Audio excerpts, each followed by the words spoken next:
Last Friday, I was in Asheville, North Carolina. We've been trying to draw as much attention as we can to the struggles of so many people in Western North Carolina. And we are joined now as election voting in North Carolina began yesterday, early voting underway. Michele Woodhouse, GOP chair of the 11th District of North Carolina, Western North Carolina, near Cherokee. For those of you who are familiar with the geography of Western North Carolina. Michele, we appreciate the time. What can you tell us about how people in Western North Carolina are doing, first of all, in general? And second, how the Hurricane Helene impact is going to influence voting in that region? Two things that many people listening to us right now care about quite a lot. Yes, and thank you so much for having me. Yes, we're the far 16 West counties where North Carolina begins, we like to say. And from an overall standpoint, just a few weeks post Hurricane Helene, biblical proportion devastation here, things that we've just never seen happen in the mountains of Western North Carolina before. People are recovering, they're rebuilding, much to David Axelrod's dismay. The hillbillies of Western North Carolina built the roads the first time, and we're back at it, rebuilding our communities. It has been really a tremendous example of what neighbor helping neighbor really looks like here on the ground in Western North Carolina. So what can you tell us about anybody who has concerns that this is going to affect voting right now? I mean, we've gotten so many people all across the country. You know, the first few days, or really the first week after the hurricane, it was just, is everybody okay? Let's get resources on the ground. Let's take care of that. But now we get emails every day where there's this concern that there won't be the infrastructure in place. There won't be what is necessary so that everybody who lives in Western North Carolina who is eligible to vote can cast their vote. What can you tell us about how that is coming along? Absolutely. And, you know, it's the question on everyone's mind. We know this is Trump country with the exception of the blue dot in Asheville. How are people who lost everything? Is the election even in the forefront of their mind? And I can tell you and your listeners, really from the beginning, people could be knee deep in mud, literally or figuratively, have lost their homes, their cars. The first thing they want to talk to me about is, how do I get to vote? I've got to make sure to vote. They saw Kamala Harris and stand there and tell people in Western North Carolina who had lost everything that they might get $750 while she's standing there wearing an $800 belt. They heard David Axelrod talk about the fact that the liberal elite in Asheville would have a much easier time getting to the polls than the rest of us, and they took it seriously. And they were deeply offended by it. They were angry, motivated, inspired to get to the polls. We had record-setting numbers, not only in North Carolina, and I know you've been talking about that a lot on the show today, but we had record-setting numbers here in the 11th Congressional District, area that was completely devastated by this storm. The pictures and the videos that so many people have seen, that is right here in the heart of this congressional district. We had 6,869 more people vote yesterday, the first day of early voting, than we did back in 2016. And we are seeing every one of the 16 counties in this district set a record for first day early voting. And today, day two, the lines are as long. They're exceeding numbers that we saw back in 2016.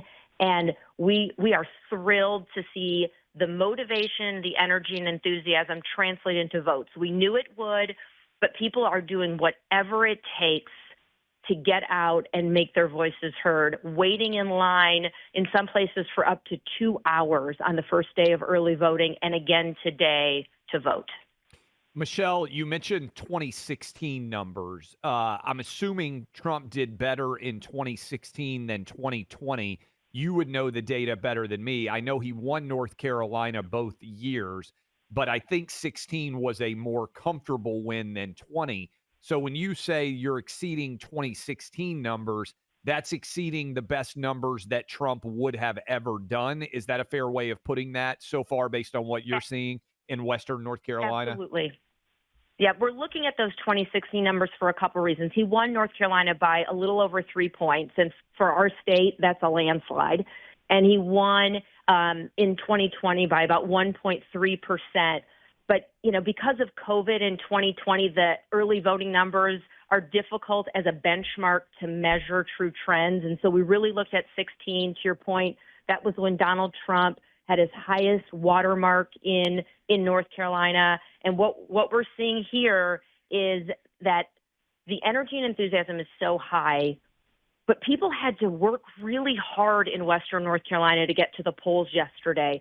It was, roads are closed and washed out, and communities are completely devastated, and people are trying to rebuild, but it didn't matter. They were taking the time out of their day yesterday. They're taking time out of their day today. We're seeing people that truly, they don't have a home or a car, and they're getting to the polls to vote because they know the future is very clear for them. If Kamala Harris becomes president, we have 3.5 more years of devastation to our communities, and they know Donald Trump is the right answer for the forgotten men and women right here.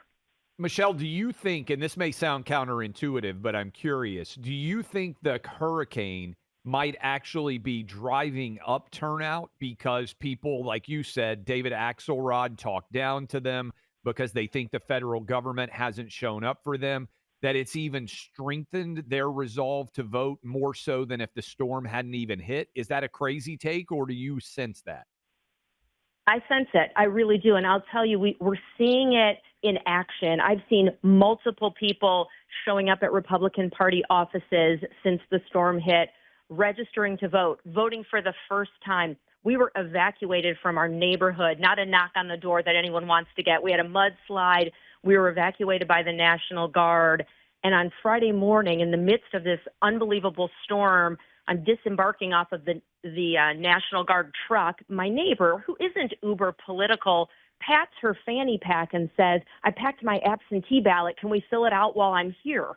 We had about 90 seconds to evacuate, and she grabbed her absentee ballot. I think that you are seeing people here. The storm was a catalyst for many, and I think what people are seeing happen here in Western North Carolina, you all have done such a great job of keeping it in the forefront. It is resonating with people in rural Pennsylvania, people in my home state of Michigan, where I grew up in northern parts of Michigan. Rural communities across this country are looking at us and thinking, I know their prayers are with us. They're here helping us and donating, but they know, gosh forbid, this could be them someday. And they are seeing the response of Kamala Harris, and it's resonating and motivating people across the country because they can relate to Western North Carolinians. Thank you so much for being with us. Anything else you wanted to say in terms of what people in Western North Carolina need to know about how to get the polling location nearest them, or just want to put it out there for you to have a closing moment to speak to that community, especially given what they've been through? Absolutely, and thank you. Anyone in Western North Carolina that's listening, you can visit the Congressional District's website, which is nc11.org. We are arranging rides to the polls. If that's in a car, an ATV, or on a horse, we will get you to the polls.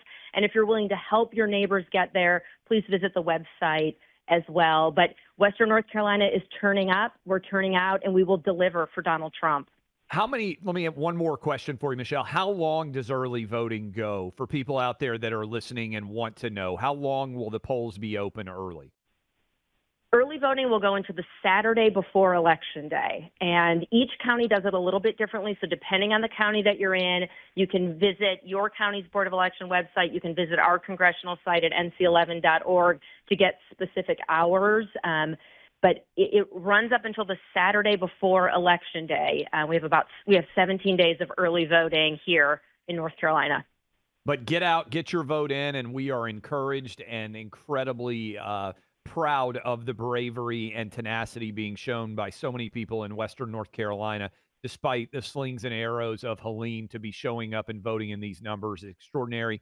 Michele, thank you for all the work you're doing. One more time, where should people go if they want to know how to vote? nc11.org, nc11.org. Thank you so much. Western North Carolina, we want to hear from you. We want you to be able to exceed the numbers that you posted in 2016 and 2020 for Donald Trump, and so far it appears that you are. You just heard us talking with Michele Woodhouse, Republican Party District Chair of the 11th Congressional District in Western North Carolina, about everything their party's doing to make sure residents there are able to vote. Last week, I was in Asheville at 570 WWNC. We had the news director, morning show host. So many of you have reacted and reached out to him. A lot of articles written. Mark Starling to talk about how vital radio was during and after the storm in terms of reaching impacted communities. One of our sponsors, Rapid Radios, makes modern day walkie talkies that help people stay connected in different ways. You heard us talk on the show about Buck's sister in law using Rapid Radios to stay in touch. Now, remember, these aren't cell phones, they're push to talk devices, one button tech, so you can talk to your entire family all at once, wherever they are in the nation. No subscription costs, no monthly fees, walkie talkie ease with all the technology of today. And if you remember how easy it was to operate a walkie talkie back in the day, imagine them with nationwide service, not just within a few hundred yards. You can get signed up right now at rapidradios.com. 60% off right now, free UPS shipping from Michigan, plus a free protection bag. Add code radio when you make your purchase for an extra 5% off. That's rapidradios.com, code radio.